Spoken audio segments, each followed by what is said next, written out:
really just on behalf of my colleagues here at the front, can I thank each and every one of you for choosing this session. There's such a richness of options that are available. So we're very honoured that you've actually chosen us. We've got a presentation that we'd like to share with you.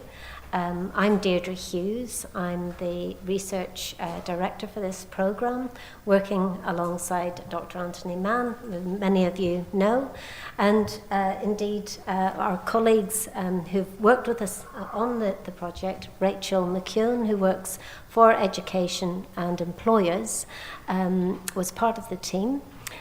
We've got two absent friends up front here, Dr. Sally Ann Barnes and Beata Baldoff from Warwick University Institute for Employment Research, who were also involved. And then probably one of the most important people here up front is Eleanor, who sponsored the research. So Eleanor will say a few words in just a minute around what it was that she commissioned and where we are now with it. So if I may, just by introduction, perhaps just show you what the report looks like so that you've got a real sense of a visual aid. We're going to just put it up in front and let you have a look at what the report actually looks like. So this is it, hot off the press, just out today. And it, I hope, is a resource that you will find very practical, even though it is grounded in fairly robust academic research on this particular topic. So before I actually we begin to do a threesome here around giving you some of the overview of that, I just would like us to do a little quick exercise. I love physical exercises when you're at conference, don't you? So if I may, could I just encourage you all to stand up, please? Now what I'd like you to do is I'd like you to put your hand up in the air and sort of just put it up and stretch. Stretch high, okay? Now, I want you to stretch higher. See how high you can go. Can you go? Is that your very, very highest? Any ideas as to how you could maybe go higher than that? Tiptoe? Who said stand on a chair? Anyone else? Any other ideas? Stand on two chairs. Stand on someone's shoulders. Okay, I'm going to let you bring that hand down. Now, what's the significance of all of that? What was I doing? Trying to sort of educate you that there are all sorts of things that you could do more of than you actually might believe. And if we'd like to sit down again, that little simple exercise is a form of education. I'm there encouraging you to do something that you wouldn't normally, would you, at conference, stand up and think about standing on a chair to reach the very highest. So just a little warm-up exercise. And maybe also just by way of scene setting, I always love reading the newspaper. You know, there's this idea that academics are all so crusty and boring. We're not really. We love, don't we, Anthony? We love sort of current affairs and all sorts. So I'm going to read to you something for our international guest that is in a paper. The most popular jobs that children dream of doing when they are older have been revealed in a poll today of more than 1,000 3 to 12-year-olds. Guess what 4 of the top 10 jobs are? Astronaut. Tick box, yes. University researcher? Sadly not. Any others? Footballer. Surprisingly, not. Doctor. Yes, tick box. Lawyer. No. Taxi driver? No. Somebody said teacher. Teacher. No. No. Police? Yes, tick box. I'm going to put you out of your misery and just give you an idea, because we need to talk about the literature findings. Zookeeper, teacher, doctor, nurse, video game app web developer, dancer, spy, actor, astronaut, scientist, police officer, or detective. When I was at school, I wanted to be a detective, but I grew out of that. Anyway, so enough of this, but you hopefully get an idea that when we're talking about careers education, we're really talking about that art of helping support people to do more than they might believe. And also we're addressing some of these issues around what people have in their minds when we think about careers. So we're going to go back to our slides now, and we're going to get on to the serious business and hand over to our very important panellist here, Eleanor. The least important panellist, I'm just the money. So I'm Eleanor Stringer, I'm from the Education Endowment Foundation. My colleague Stephen Toole is in the audience. And for those who don't know about the EEF, we were set up 5 years ago with an endowment from the Department for Education, but we are an independent charity, and since then we've been funding projects aimed at improving the attainment of initially school-aged children, and we've mostly funded projects as randomised controlled trials, and we also accumulate the evidence from research and trials done outside of the EEF, all with the aim of improving the outcomes of the most disadvantaged pupils and trying to encourage schools and commissioners to use evidence when making decisions. And whenever we go into a new field, the first thing that we do is look into what research already exists. We are standing on the shoulders of giants. I don't know if that was part of your analogy with the stretching. You can have other people help you rather than starting from a blank page. So we approached the Bank of America Merrill Lynch Foundation for some funding. They are also very interested in careers education. And then Bank of America Merrill Lynch, which is shortened to BAML, and us, the EEF, earlier this year in January commissioned Deirdre and Anthony and Rachel's team to look at what do we know about the impact that careers education in all its different guises can have on pupils' skills. We'll talk about the findings now. Well, I won't. The experts will. The EF is hoping to, later on this year, start doing some grant making in this area, potentially with other partners in this field, like Careers and Enterprise Company.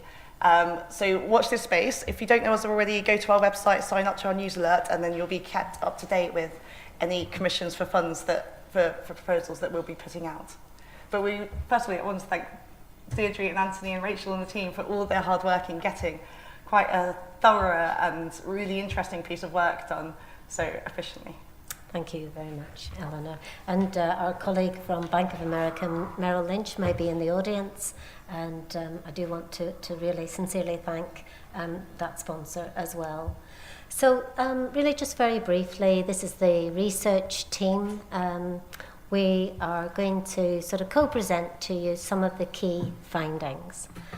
Let me just begin by giving you an overview of the journey and indeed how it has unfolded. So we're going to really just look at the remit and share the methodology with you so you can get an idea of how we approach this subject. We're going to talk about the key findings, and indeed we're going to talk about some of the challenges and the opportunities in this particular area. Anthony's got a wonderful saying which involves fish and oil. Do you want to share that, Anthony? In running through this, I think we came to the conclusion that the literature was at times as slippery as a well-oiled fish. Yeah, so it's in that context that we want to sort of share with you some of the real knowns and some of the areas which are there really for discussion, some of the kind of key emerging themes. And perhaps just to begin really, this was our remit, to provide an overview of the evidence base underpinning careers education and its impact on pupil skills and particularly outcomes. So a real challenge presented to us by our sponsors was to really look at outcomes. Our definition was careers-focused school and or college-mediated provision designed to improve students' education, employment and or social outcomes. We'll say a little bit, Rachel's going to say a little bit about our inclusion and exclusion criteria so that you can see really, how we approached that. So here are the aims of the review. I'm not going to read them out in lots of great detail to you, except really just to say that this was a systematic review of the literature, and really to sort of think about that, examining the robust causal evidence on careers education impact assessment. Anthony, do you want to just say a few brief words about your background in terms of evidence and impact? Because a lot of people might know that you and know what you're about, but do you want to say something about your background and interest in this area? Because we come from different fields, don't we? Okay, well I'm an historian by background, so I'm very interested in the weight of evidence, and I'm also very interested in how change happens.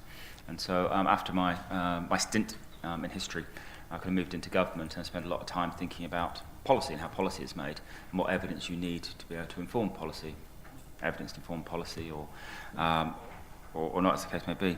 And in moving into the role I'm doing now, I'm kind of very much, I suppose, a sociologist, thinking about the sociology of education and work, thinking about the theories of human and social, cultural capital, how they apply. I'm fortunate in my team that we have a quantitative analyst, a rare commodity in this field, and is able to focus on some pretty hard data.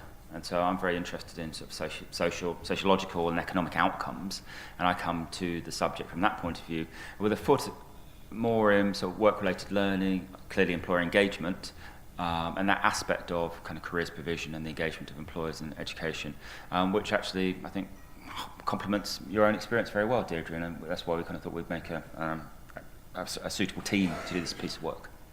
Okay, thank you. So my background has been very much in the whole field of careers policy, research and practice. In 1986, I trained as a careers advisor. It seems like a long time ago. But I always had a curiosity, a little bit like an itch that wouldn't go away, around how do people actually make that transition from school to work, and indeed, when you're an adult, how do you get into work and through work and out of work and make changes? My background is very much in the social science area. I work at the Institute for Employment Research, do quite a lot of work around the sort of labour markets, and really looking at mostly qualitative research would be my main area, I would say. And so Anthony and I made a good team along with Rachael and our other colleagues at IER, because we were a kind of combination of quantitative and qualitative. And those of you who know academic research will know that quantitative and qualitative don't always see eye to eye when it comes to what's evidence and what isn't. So we've had a few lively debates, and we're still really good friends. But so our research process was dynamic, it was iterative. We had to first of all find the data, and Rachel's going to talk you through that process in a minute.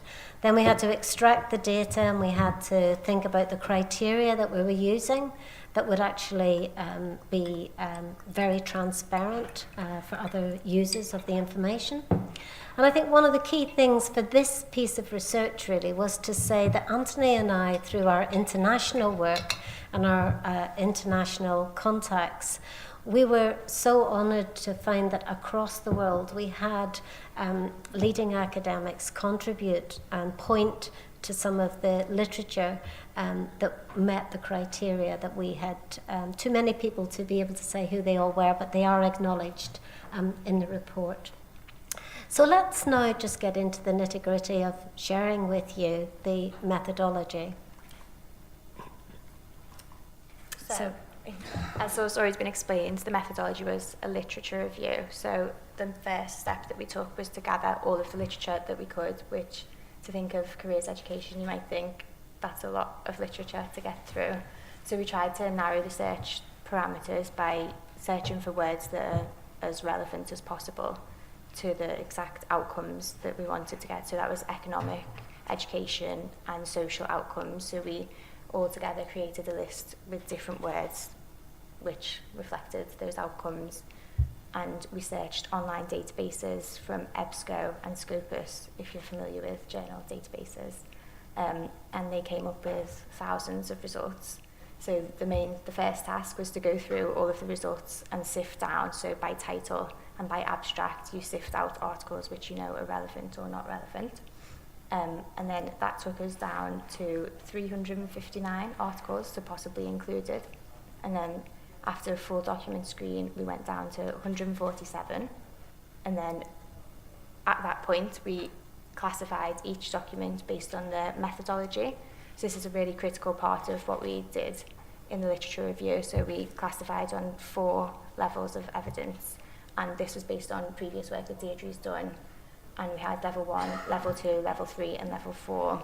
Now level 3 and 4 are both quasi-experimental and experimental pieces of research. So these are the most robust pieces of research that exist. So they're longitudinal or they're randomized controlled trials. So they're the best type of research. So we know that we can trust the literature that we've found to be reliable. So when we found the level 3s and the level 4s, we separated them out, and we were left with 96 studies to be included in the final literature review. Fabulous. So when we did the original search, we had some inclusion and exclusion criteria. So we decided to focus on the past 20 years, because we know that careers education has changed a lot throughout history, and we're interested in the most up-to-date literature, so the past 20 years, so everything from 1996 onwards. And we only included those from OECD countries. And as I said, it was experimental and quasi-experimental pieces of work. And as I said, obviously it's all related to careers education, because the main focus of the literature review was how careers education can improve the outcomes of different groups. And as we went through, we used a software called EndNote to organise all of our literature, and that meant that we could group it in different interesting ways, so by country and by age group that each piece of work looked at, and by the type of careers intervention which was examined. And this was the exclusion criteria. So obviously we weren't interested in higher education, because we wanted to give something back for schools, how it can be used as careers education. We weren't interested in apprenticeships or work programmes, and the opinion studies or weak counterfactuals, they were level 1 methodology. So anything that was in level 1 or level 2, we didn't include. I think the other point here was that what's quite unique about this research is that it is very much focused on quasi-experimental and experimental studies. And if you look across the world, you'll see that there is a trend, and maybe Eleanor's work actually mirrors this, which is around a great interest by policymakers on randomized control trials, or looking at these different approaches. And there isn't anything that we found that's actually been published in this area, which makes this particular study quite unique. I'm going to just very quickly sort of move on to a few more slides, and then I'll give you a chance to ask maybe just what's going on in your mind now as you're hearing what we're saying, and to make sure that we make it relevant. Just to also say, there were lots of doctoral or postdoctoral student studies, had done some work in this area, but we didn't include them, mostly because they weren't published work, weren't easily accessible. So this is the context, really. I'm going to hand over to Anthony in a minute, just to say that we were very mindful with this research of the operation of the youth labour market and expectations of young people. Also the technological change and the forces of globalisation. And towards the end, of course, we had Brexit as well. Heightens our awareness around careers education and the importance of that for our nation. We're also very mindful of the nature of jobs and skills required by employers. Major curriculum reform happening in England, indeed across many parts of the UK. Infrastructural change, well, we've had a new Prime Minister in the middle of all of this, and a new ministerial team. And of course, new statutory requirements with a promised careers strategy that will come out at some stage, I hope, soon. So perhaps over to Anthony to really just set the scene around some, if you like, the early sort of emerging themes from our knowledge were around these areas. Yeah, thank you. I think the thing is that one of the reasons that this literature review was commissioned is because there's not an easy place in the library to go to find this work, and so you don't go to one set of shelves to be able to find it. And we had to do, I say, quite a lot of digging, and often we were looking at some quite varied pieces of literature from which we had to draw conclusions, talking about very different aspects of the careers education experience. But in starting the work, we were very aware of a whole series of recent studies which told us that there's every likelihood that something of meaning is happening. And we thought it was very useful to foreground our work in thinking about these studies. And if you're here in a session which I'm involved in about at a 3:45, I'll run through some of these things in more difference. But there's been a number of longitudinal studies published over the last 5 years, which look at the consequences of teenage uncertainty, for example, uncertainty about careers. Does that relate to likelihood of employment later on, or even earnings later on? And it's one of the it's a sign that what young people think about their career aspirations matters. And we find that too in studies which have looked at the misalignment of educational expectation with career aspiration, of young people underestimating the education they need to reach their outcomes, to reach their ambitions. And again, we find relationships that what you think about careers seems to have an implication later on. There's a lot of work about part-time working, and within this report, as a kind of like a little niche aside, we thought we'd take the opportunity to do a thorough review of all the studies which we could find, which looked at the impact of teenage part-time working alongside full-time study. And in the end, we found 14 of these. But we knew before we started that was every expectation that these would show us positive economic outputs, or negative ones, but something of meaning, because we're just aware of this literature. And what we found was that 93% of these studies showed us that there were positive outcomes related to that teenage part-time working. We noted as well that in many countries, in the US, in the UK, I think in Australia, teenage part-time working is dying out. So that raises the importance of what happens in schools, because what we're in foreground in this, we are aware, and there is a literature which is relevant but separate, which shows that young people's experience of the labour market does have an impact later on. And all this is useful sort of like background and context in which to locate our study. And finally, there's been a number of studies around the nature of the career guidance and what's quality in those circumstances. And that gave us, I think, a kind of a framework for understanding and interpreting some of the literature which we're to encounter. And of course, the terminology, if you think about careers education, let's do a little bit of audience participation. Which, if you're in a university, which department would be the department that would look at careers education? Which disciplines do you think might be interested in this subject or have something to say about this subject? No right, no wrong answers. Yeah, the if I could even say it would help. That one, yes. All of them, so might cut across, lots of different disciplines. Any other examples? Sociology, yeah. Any more? Well, all of them, but Psychology, yeah. So we find really when you look at the literature and you look at this space, in some countries career development is the language that's used. If you think about Canada, for example, that's the dominant language that tends to be used on this. In others, it might be career guidance. In Ireland, it's career counselling. So a real challenge for us in looking at the literature was to actually make sure that we kept a real eye on the terminology, because it is something that often bedevils practitioners, sort of not really being sure when someone says you say tomato and I say tomato, is it the same thing? Now, let's just sort of get in now to the findings. Before we present on the findings, is there a burning question in the audience? A couple of questions that you have, in your mind when you chose to come to this session. Was this something that you had in mind that you might like to think about or share? Yeah? A question that's been asked quite a lot yesterday, is there any way when it's working well? Right, working well, okay. I think it's really just, the evidence that career guidance does work. But really all complications and nuances around it. Okay. Because it's not just a yes, no, depends. Mm.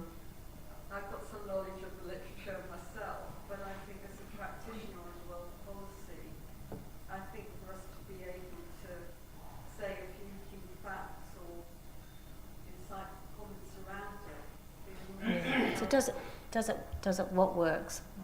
The gentleman over here? I'm interested in knowing the difference between, or the overlap between career guidance and career experience, Okay. and how it mesh. Right, great. So that links in with the terminology as well. I'm going to take one more and then we're going to share some findings and then we'll try to address those questions. I'm just interested in the difference between intention and implementation at all levels, so the system level in the schools and also the workplace. Okay. Now this is why it's always good to interact with your audience, because your expectations might be totally different to what we've got to present to you. I think in terms of the nitty-gritty of implementation, we're going to show you some practical activities which the research, the literature tells us is things that are well worth doing. So we'll sort of pick up on these things, but we're not going to go into this is how you would do it. You can find out more really through the literature. So let's really have a look at some of the key findings here. First of all, the terminology. Is it career guidance? Is it careers education? In the literature, there's a clear distinction between careers education and indeed career guidance. We were looking specifically at careers education, the aim to enable students to acquire the knowledge, the skills and the attitudes that will allow them to understand and succeed within and beyond their schooling. This is sort of a recognised definition in the literature. And really what we were doing is really looking at it over the last 20 years. If you look at the impact, and remember this was an impact assessment focus of careers education on student outcomes, it's often considered weak and fragmented, due mainly to these complexities of these differing elements, and reported in lots of different ways. So just bear that in mind in terms of when we think about this. Now let's just ever so quickly hand over to Rachel to just say a few words about the outcomes focus of our research. I'm going to just switch this machine over because what we were...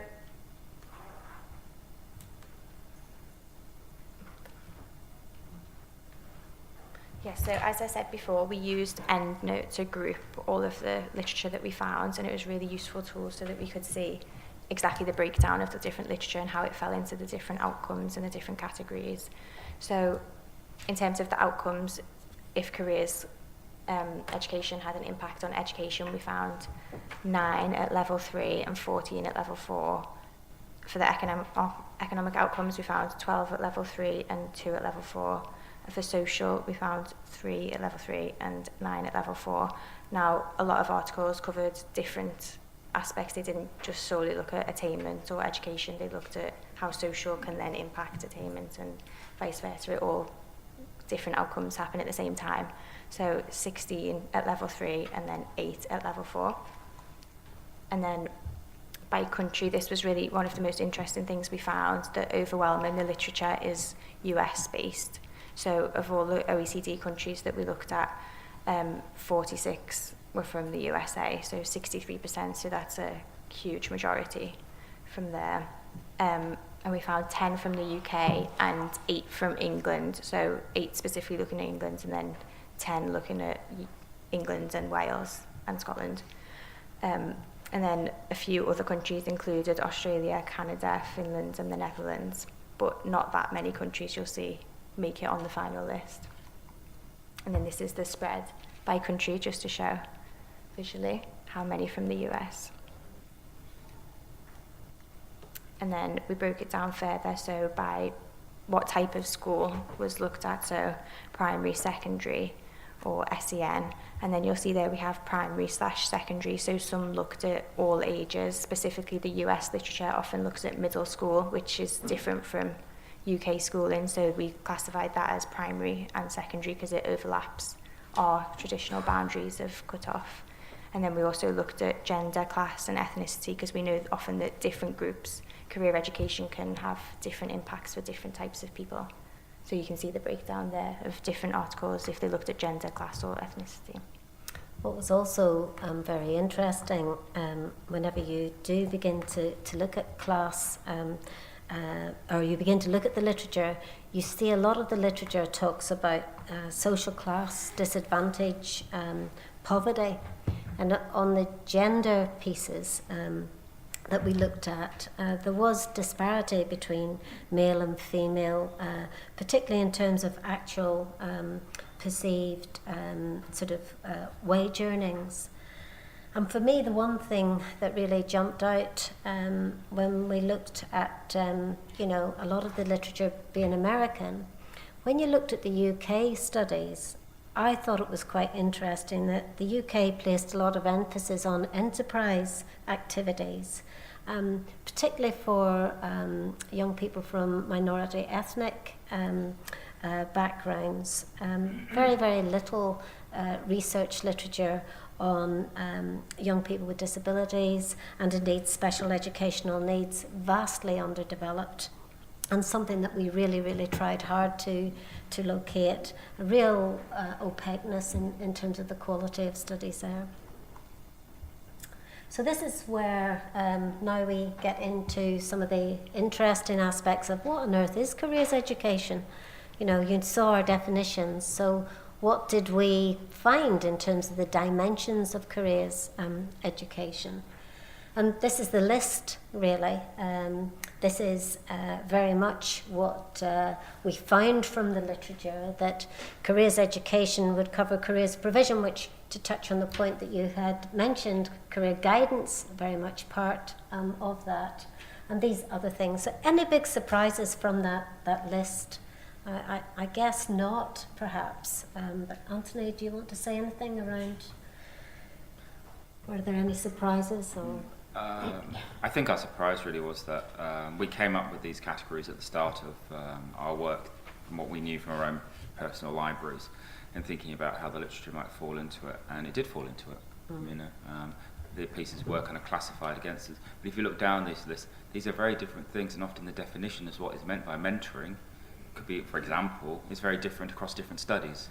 And so, there are quite lots of, oranges compared to lemons, compared to grapefruits, compared to, they're all fruit of different sorts in the careers education greengrocer. Yeah. But often they are dealing with slightly different things, and they're dealing with different ages and different types of pupil and different environments. And so, some part of the slipperiness I'm talking about is this about but all these different activities do relate to what happens to that young person in that educational setting, thinking about who they might become and what might become of them at a later date in the labour market. And in the report, we've defined all of these, so you'll get a really good, clear understanding of when we talk about careers provision, for example, what do we mean? So each of these have got a definition. And I'm a very practical person. I have a teaching background as well. I really believe, that reports like this, you can take things and make them really practical, just having a dialogue with people about what these actually mean, your definition compared to their definition. So Rachel mentioned the outcomes. Again, I'm not going to go through all of this, but just to say that we really wanted to look at these three domains. What's the evidence base around young people's educational outcomes, their economic outcomes, and their social outcomes? And we really were very keen to see, was there a story to tell around impact assessment in all three of these domains? And again, you'll see the definitions there that we used. Now, I think we're going to move into the meaty bit that you're probably thinking, come on then, what does it tell us? So let's move on swiftly to that. That's just to give you an idea of how they're represented. And really just, again, give you an idea of the breakdown between those different elements you'll see there. And I'm going to hand over to Anthony, who's going to say more now around this very first hot topic, which of course many people ask, does careers education actually, does it produce anything in terms of education outcomes, and what are they? Yeah. Thanks, Deirdre. So we looked at educational outcomes. When you go through the slippery literature, what you find is that different scholars in different parts of the world think of different things when they're trying to judge what an educational outcome is or isn't. And so I kind of gave up halfway through, sort of like, kind of pull together the full comprehensive list, because they were all reasonable in their own terms and all reasonable judgments of whether the kind of the codified measured test of external test examination or of a young person could be rated in some way about whether they are sort of gaining or benefiting. And people look at these in different ways and judge them as educational outcomes in different ways. And what we found as we went through our literature was that we tried to, because we're dealing with such different things, such different sort of shelves in the greengrocer's shop, that it was quite hard to make individual judgments against all these pieces, except to say, is the outcome, is it generally positive for the young people who take part in it? Are there mixed outcomes in terms of some do better, some do worse? Or perhaps nothing seems to happen too much, but you're not quite sure about that because some might have done better and some might have done worse, and they might have evened each other out? Or was it a complete waste of time? So were they better off doing something else? Should they have been in that revision maths class instead of doing this careers education activity? And that opportunity cost is really important. And what we found was just one piece, and I'm not going to name it, but just one piece related to one program, which said it's a waste of time. They should have been doing something else instead. And so what we found here is that when we, this is a little summary table, but when we looked across the pieces, we classified them. Do we think, and this is our professional judgment, but do we think, and you'll be able to run through the literature and form your own views about whether you think that you agree or disagree, but it was generally positive, mixed or negative. And what we found that, so like on average, so if we're looking at the educational outcomes, that about 2/3 of our pieces were generally positive. Now, generally positive, and people will be able to look at it later. This is the UK version, so the narrowness of the version. Then we look against these different areas, but I would urge a word of caution in this and thinking about, well, what do these things mean and the breadth of what they might mean. Work-related learning is, we're defining as a program of learning. And you can imagine how big programs of learning are and how they might vary. Leadership is, in effect, we had a de facto definition of a program where serious training is needed of staff in order to be able to make something happen. So it's something where there's an investment involved about changing the way that people teach and learn and engage with young people. But it's helpful for us to be able to see where are the patterns in all of this, and we'll summarise these patterns at the end, and we give you these now so you can see where some of the patterns are lying, and you'll see for yourself, well, that's very interesting. But remember, these are very small numbers. And so we're being cautious about what we're showing you. But so that's why we're focusing on what we think is the broader truth in here. It's about where are the trends? What are people saying overwhelmingly, and what can we draw from that? So here's in the UK. Now this is, I just wanted to pick up a couple of examples. This is one which we picked up. This is Andrew Miller. Some of you might remember Andrew Miller, who's good to work in this field for a while. He did a study of mentoring, funded by the then, I think, DFEE.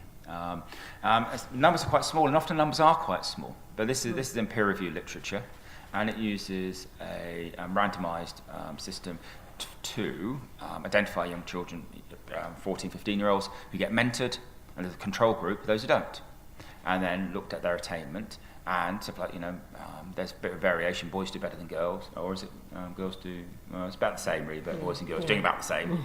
But we found that, on general, broadly positive outcomes for those who take part in this study. And what we did, we kind of isolated those ones. We isolated all the UK ones, which we found. And within this, we found a pattern, and I'm not saying this is the kind of the truth of the matter, but the pattern we found was that the broadly positive outcome tended to be relatively modest. Now you can see from this study, and as you're reading through this very carefully, it's a little bit kind of complex, but it's a relatively modest boost. It's maybe one or two grades across your GCSE grades increase in terms of your attainment. But that doesn't mean, and we don't know, whether we have a small number of children who have a big increase across this sample because it's something about the way the thing's been delivered. We don't know that. We can. The more we dig into it, the more we'll find about it. But what we're finding is, we're finding some broadly positive outcomes on attainment, but they tend to be relatively modest. So, moving on, we then looked at wages, money. That's important. Again, here's our list. Again, we found about 2/3 of all our pieces had broadly positive outcomes for young people in terms of their earnings. In terms of their earnings and economic outcomes. So the sorts of things, it was simpler this time. Does person 1 earn more than person 2? Person 1 who did this intervention, do they earn more than the second person after they leave school or college? Are they less likely or more likely to be neat or unemployed for a longer period of time? So it's simpler to be able to gauge, to measure the difference between the two sides. What we found here, and here is an example, a very famous example. I see Bob smiling, he knows this one well. The US Career Academies program is something I think it's a rare and beautiful study. And if you kind of think of Miller on one hand, of something which is quite modest, 90-odd kids, and then this one where you've got a couple of thousand teenagers followed for 8 years. Well, it kind of also gives us a sense about some of the breadth of the studies which we see. And some of them are, and this one's a great study, and although this study wasn't in the peer review literature, the findings and the data which underpinned it had been analysed by other scholars, and that was in the peer review literature, so that kind of gave us confidence, even though we thought we could judge this one on its own rights, because it was very transparent about what it had to say. And this is an exciting project, exciting study, because it follows teenagers from the ages of 15 to 18 when they did this programme, which those of you remember what an advanced diploma looked like? Some of you do. So it's a programme of study which is focused around a vocational area. It's an academic programme, so it could be engineering or IT. It's done in mainstream education. It's 1 or 2 days a week. Lots of project work, lots of employer engagement. Now, in this case, they had more people who wanted to do the course than they had places available, so they could randomly allocate them into the intervention of the control group, and then they had the resource to follow them 8 years after high school graduation. And they graduate in similar numbers with similar sort of levels of attainment, which might say something about the motivation of people who want to apply to do courses like this. But what we find is that the young people who did the Career Academies programme are earning 11% more on average 8 years later, which is the equivalent of an extra year of education in the US. And so that's a very striking study. But then if you think that we classify this as work-related learning, in that programme, lots of things are happening. And we need to disaggregate that and use different findings, different insights from different programs and evaluations in order to be trying to understand, those deeper truths of what's happening within this.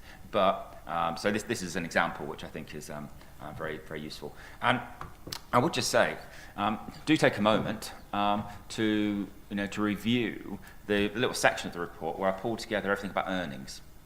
There's one from Jobs for the Future in Boston. There are various UK ones, which some which I've been involved in.